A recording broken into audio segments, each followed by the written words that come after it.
Hi, Twin Patas. Twin Patas, hey, hey. Siriputana, hey, hey. Twin Patas, let's play. Twin Patas, Twin Patas. எல்லாரும் எப்படி இருக்கீங்க? நல்லா இருக்கீங்களா? எல்லாருக்கும் இனிய புத்தாண்டு நல்வாழ்த்துக்கள். என்னங்க எனக்கு ஒண்ணுமே புரியல. அதுதானப்பா எனக்கும் புரியல. என்னடா பொங்கலே வந்துருச்சு, புத்தாண்டு நல்வாழ்த்துக்கள் சொல்றேன்ல, கொஞ்சம் லேட் ஆயிடுச்சு. எல்லாரும் பொங்கல் லீவ்ல ஜாலியா பொங்கல் வச்சிருப்பீங்க, கரும்பு சாப்பிட்ருப்பீங்க, வெக்கேஷனுக்கு ஊருக்குலாம் ஜாலியாக போய் நல்லா என்ஜாய் பண்ணியிருப்பீங்கன்னு நினைக்கிறேன். இதுதான் எங்களோட புது சேனல். எங்கள் புது சேனலோட நேம் ட்வின் பட்டாஸ். இந்த சேனலில் நீங்கள் நிறைய வீடியோஸ் பார்க்க போகிறீங்க. உங்களுக்கு கண்டிப்பாக பிடிக்கும். அப்படின்னா பிடிச்சதுன்னா என்ன பண்ணணும்? லைக் பண்ணணும், சப்ஸ்கிரைப் பண்ணணும், அப்புறம் அந்த பெல் ஐகானை கிளிக் பண்ணிட்டு உங்கள் ஃபேமிலி ஃப்ரெண்ட்ஸ் எல்லாருக்கும் அந்த வீடியோவை ஷேர் பண்ணணும். அப்புறம் மறக்காமல் உங்களுக்கு ஏதாச்சும் இருந்துச்சுன்னா அந்த கமெண்ட் செக்ஷனில் கமெண்ட் பண்ணுங்கள், நாங்கள் அதை திருத்திக்குவோம். இந்த சேனலில் நீங்கள் நிறையா வீடியோஸ் ஆஃப் ஃபன் எல்லாமே எல்லா விதமானதையும் பார்க்க போகிறீங்க. ஐயோ முக்கியமானது மறந்துட்டேன் பார்த்தீங்களா? இந்த பாட்டியே பேரை சொல்ல மறந்துட்டேன். இந்த பாட்டி பேர் தான் ஜொஹானா. என் பேரு ஒன்றும் பாட்டி இல்லை, நீ மட்டும் என்ன பப்பா குழந்தை 6வது படிக்கிற மாதிரி இருக்க. சரி பரவாயில்ல, என் பேரை சொல்லு. இவங்களோட பேரு அம்மு. இந்த அம்முவும் ஜோனா பாட்டியும் சேர்ந்து தான் நிறைய வீடியோஸ் பண்ண போகிறோம். கண்டிப்பாக உங்களுக்கு பிடிக்கிற மாதிரி பண்ணுவோம், பார்த்து என்ஜாய் பண்ணுங்க. மறுபடியும் என்ன பாட்டின்னு சொல்ற? சரி விடு, அதெல்லாம் அப்படிதான். சண்டே அப்புறமா வச்சுக்கலாம், வாங்க நம்ம வீடியோக்குள்ள போகலாம். வணக்கம் ட்வின் பட்டாஸ் நேயர்களே, உங்களை இந்த ஆன்மீக சேனலுக்கு வரவேற்கிறேன். ஆன்மீகம்னா என்னன்னு தானே கேட்குறீங்க? என்ன பார்க்க போகிறோன்னு நான் சொல்கிறேன் இருங்க. இந்த வருடத்துக்கான ராசி பலன். என்னடா ராசி பலன்னு சொல்கிறாளேன்னு தானே டவுட்டு. அப்படின்னா என்னன்னு தானே கேட்குறீங்க? ராசி பலன் பொதுவாக எல்லாரும் பெரியவங்களுக்கு தான் சொல்லுவாங்க. இந்த வருஷம் நீங்கள் ஓஹோன்னு போயிடுவீங்க, கார் வாங்கிடுவீங்க, பைக் வாங்கிடுவீங்க, குழந்தை பிறந்துடும், கல்யாணம் ஆகிடும், இது நடந்துடும் அது நடந்துடும் அப்படின்னு சொல்லுவாங்க. ஆனால் நம்ம இப்போ பார்க்க போகிறது குட்டீஸுக்கான ராசி பலன். என்னடா குட்டீஸுக்கான ராசி பலன் சொல்கிறா, என்ன சொல்ல போகிறான்னு தானே யோசிக்கிறீங்க.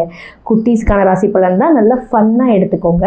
சின்ன கருத்தெல்லாம் இருக்குது, மறக்காமல் பாருங்கள், அதையும் நல்லா கேட்டு நடந்துக்கோங்க. இந்த ராசி பலனை நம்மளுக்கு ஸ்பெஷலாக சொல்கிறதுக்கு ஒரு சூப்பரான பெரிய ஆள் வந்திருக்காங்க ஃப்ரெண்ட்ஸ்.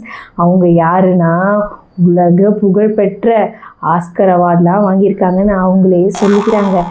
டம்மி பாபா. அவங்க பெரிய கலைமாமணி அவார்டு வாங்கியிருக்காங்களாம், அந்தமணி அவார்டு வாங்கியிருக்காங்களாம், பத்மபூஷன் அவார்டு வாங்கியிருக்காங்களாம். ஏன் டொனால்ட் ட்ரம்ப்போட ஜாதகமே அவங்க கையில் தான் இருக்குதுன்னு பார்த்துக்கோங்களேன். அவ்வளோ பெரிய கெஸ்ட்டு உங்களுக்கான ராசி பலனை சொல்கிறதுக்காக வந்திருக்காங்க. நம்மளோட ஜோதிட கவுண்டமணி அம்மா வந்திருக்காங்க. பார்க்கலாமா? வணக்கம்மா. சாந்தி அம்மா, என் பேர் சாந்தி இல்லைம்மா, அம்மு. ஐயோ, நான் அந்த சாந்தியை சொல்ல. சரி மன்னிச்சுக்கோங்க. என்னம்மா எப்படி இருக்கீங்க? நல்லா இருக்கீங்களா? பசங்களாம் எப்படி இருக்காங்க? இந்த உலகத்துல இருக்க எல்லாரும் என் பசங்க தான். நீ கூட என் பொண்ணு தான். நன்றிம்மா, நன்றி. நம்ம நேரடியாக நிகழ்ச்சிக்கு போயிடலாம். நம்ம ராசி பலன், புத்தாண்டு ராசி பலன் சொல்றதுக்காக வந்திருக்கீங்க. முதல் ராசியான மேஷ ராசியை பத்தி சொல்றீங்களா? சொல்றேம்மா. மேஷ ராசி பிள்ளைகளே, இந்த வருஷம் கடும் மோசம். என்னம்மா எடுத்த உடனே மோசம்னு சொல்லிட்டீங்க? முதல் ராசியே மோசம்னு சொல்லிட்டீங்களே, மோசம்னா என்னென்னம்மா கொஞ்சம் தெளிவா சொல்லுங்க. மோசம்னா கவலை வேண்டாம், நான் இருக்கேன்ல, நல்லா பேஷா செஞ்சிடலாம். என்னம்மா ஒரு பக்கம் மோசம் சொல்றீங்க, இன்னொரு பக்கம் பேஷா பண்ணிடலாம்னு சொல்றீங்க. அப்போ நம்ம மேஷராசி பசங்க என்னென்னதான் பிரச்சனை தடங்கள்லாம் சந்திப்பாங்க, கொஞ்சம் நம்ம பசங்களுக்கு கொஞ்சம் தெளிவா சொல்லுங்களேன், புரியுற மாதிரி. மேஷராசி பிள்ளைகளே, பள்ளிக்கூடத்துக்கு போனா டீச்சர்கிட்ட அடி. சரி, வீட்டுக்கு வந்தாவாச்சும் ஃப்ரீயா இருக்கலாம்னு நினைப்பாங்க. ஆனா அங்கேயும் அம்மா கிட்ட தோசை கண்டியால் அடி. அப்புறம் அப்பா கிட்ட போய் ஜாலியா விளையாடலான்னு பார்த்தா அப்பா கிட்ட பெல்ட்ல அடி. சரி, ஃப்ரெண்ட்ஸ் கூட யாச்சும் போய் விளையாடலாம்னு நினைச்சா ஃப்ரெண்ட்ஸ் கூட சண்டை அடிடு. பிளாட்ல மண்டையில அடி விடும். அப்புறம் அண்ணன் தங்கச்சி கூட விளையாடலான்னா அவங்க கிட்டயும் அடி. அடியோ அடி. அடிக்கும் போது ஒருத்தன் சொன்னா எவ்வளவு அடிச்சாலும் தாங்குறான்டா, இவன் ரொம்ப நல்லவன்னு ஒரு வார்த்தை சொல்லிட்டான். ஐயோ என்ன போச்சு? அப்போ மேஷராசி பசங்க இந்த வருஷம் அடி அடி அடி. அப்போது என்ன காலகட்டத்துக்கு வரைக்கும் அந்த வருஷம் ஃபுல்லாகவே இப்படி தான் இருக்க போகிறாங்களா, இல்லை குறிப்பிட்ட காலத்துக்கு அப்புறம் நல்லா இருக்குமா? அதை கொஞ்சம் தெளிவாக சொல்லுங்களா நம்ம பசங்களுக்கு. ஜான்வரி டு ஏப்ரல் அடி. மே மாதத்துக்கு அப்புறம் லீவ் விட்டுருவாங்க ஸ்கூலுக்கு. ஆனால் வீட்டுக்கு வந்தாலும் கொஞ்சம் அடிதடிலாம் இருக்கும். அப்போது ஜனவரிலேருந்து ஏப்ரல் மாதம் வரைக்கும் பசங்கள்லாம் ரொம்ப கவனமாக இருக்க வேண்டிய மாதம். ஆனால் அதுக்கப்புறம் வீட்டில் அடி உண்டு. அந்த காலகட்டத்தில் ஸ்கூல் லீவுனால தப்பிச்சுக்கிறாங்க. அப்போது இந்த அடின்றீங்களே, ஃபுல்லாகவே அடிதானா, இல்லை அதுக்கு ஏதாவது பரிகாரம் பண்ணால் இந்த அடியிலேருந்து தப்பிச்சுக்கலாமா? நம்ம பசங்களுக்கு கொஞ்சம் சொல்லுங்களேன், முக்கியமாக எல்லாம் கவனிச்சுன்னு இருக்காங்க. பரிகாரமா? ரொம்ப சிம்பிள். அம்மா அப்பா சொல்கிற டைமுக்கு கரெக்டாக எழுச்சிக்கணும். போய் குளிச்சுட்டு ப்ரஷ் பண்ணிட்டு வந்துடணும். கொடுக்கறத சாப்பிட்டுக்கணும். அது வேண்டாம் இது வேண்டாம்னு சொல்கிறதுலாம் பண்ணவே கூடாது. முக்கியமாக ஹெல்த்தி ஃபுட் சாப்பிடணும். ஜங்க் ஃபுட் சாப்பிட்டா ரொம்ப கெடுதல். மேஷராசி பிள்ளைங்களே நல்லா கவனிச்சுக்கோங்க. சரி, ஸ்கூலுக்கு போயிட்டு ஒழுங்காக டீச்சர் சொல்கிற பாடத்தெல்லாம் படிச்சுக்கிட்டு லஞ்ச்லேயும் ஹெல்த்தி ஃபுட் சாப்பிட்டுக்கிட்டு கரெக்டாக இருக்கணுமா அப்படின்னு இந்த குறிப்பில் கொடுத்துருக்காங்க. அப்புறம் வீட்டுக்கு வந்துட்டு கொஞ்ச நேரம் விளையாண்டுக்கலாம். அப்புறம் மறுபடியும் போய் படிச்சுட்டு கரெக்டாக டின்னர் சாப்பிட்டு கரெக்டாக பெட்டுக்கு போகணும். பெட்டுக்கு போகிறதுக்கு முன்னாடி நல்லா ப்ரஷ் பண்ணிக்கணும். அப்போது இதெல்லாம் கரெக்டாக செஞ்சுட்டு வரணும். அப்படி செஞ்சால் அடியிலேருந்து தப்பிச்சிக்கலான்னு சொல்கிறீங்க. அப்போ சிம்பிளாக சொன்ன போனால் கொஞ்சம் ஒழுக்கமாக நடந்துக்கணும், அதானம்மா? அதேதான். அப்போ மேஷராசி பிள்ளைகளே, இந்த வருடம் நீங்கள் கொஞ்சம் ஒழுக்கமாக நடந்தாலே போதும், இந்த அடியிலேருந்து தப்பிச்சுக்கலாம். மேஷம் ஒழுக்கம். இப்போது அடுத்த ராசியான ரிஷபத்துக்கு போயிடலாமாம்மா? ரிஷபராசி பற்றி பசங்க எப்படிலாம் இருக்கணும், என்னெல்லாம் பரிகாரம்லாம் இருக்குது, கொஞ்சம் சொல்லுங்களேன். ரிஷபராசி பிள்ளைகளே, இந்த வருஷம் ரொம்ப சூப்பரான வருஷம் உங்களுக்கு. ஓ, அப்போ இந்த ரிஷபராசி பசங்க இந்த வருஷம் அப்போ சூப்பராக இருக்க போகுது, சிறப்பாக இருக்க போகுது. செமம்மா, அடுத்து சொல்லுங்க.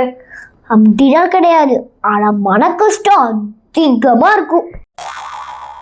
என்னம்மா இப்பதான் சூப்பரா இருக்க போது, சிறப்பான வருஷம் சொல்றீங்க, இப்ப திடீர்னு மன கஷ்டம் சொல்றீங்க, புரியவே இல்லையே, கொஞ்சம் கிளியரா சொல்லுங்களேன் நம்ம பசங்களுக்கு. நம்ம பசங்களுக்கு எக்ஸாம்ல 100க்கு 98 99 மார்க் வாங்கினாலும் மன கஷ்டம் தான். என்னம்மா சொல்றீங்க, லாஜிக்கே இல்லாம? 98 99 வாங்கினா எப்படி மன கஷ்டம் வரப்போகுது? ஐயோ, இது கூட தெரியலப்பா உனக்கு.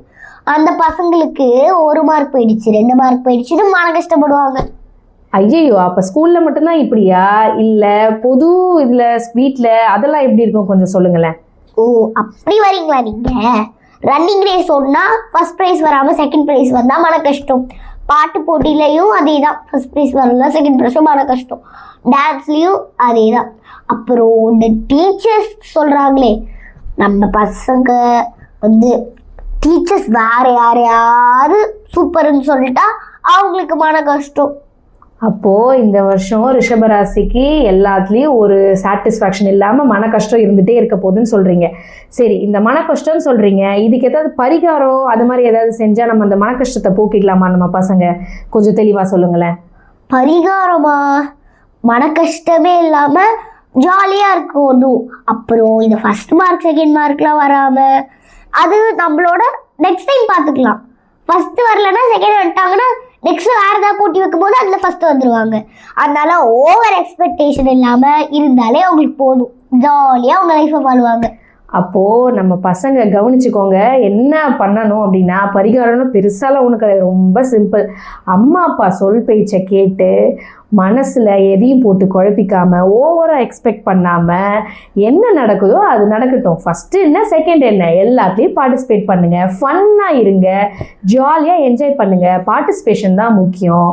ரொம்ப எக்ஸ்பெக்ட் பண்ணாதீங்க, நம்மளுக்கு என்ன வருமோ அது கண்டிப்பாக நம்மக்கிட்ட வந்து சேரும். அதனால் ஸ்கூலில் டீச்சர் பேச்சை கேட்கணும், வீட்டில் அம்மா அப்பா பேச்சை கேட்டு கரெக்டாக நடந்துக்கிட்டாலே இந்த வருஷம் நம்ம அம்மா சொன்ன மாதிரி ரொம்ப சிறப்பாக இருக்கும். அப்போது ரிஷபராசி பிள்ளைகளா, இந்த வருஷம் நீங்க அம்மா அப்பா சொல் பேச்சு கேட்டு நடந்தா போதும். ரிஷபம் சொல் பேச்சு கேட்கணும்.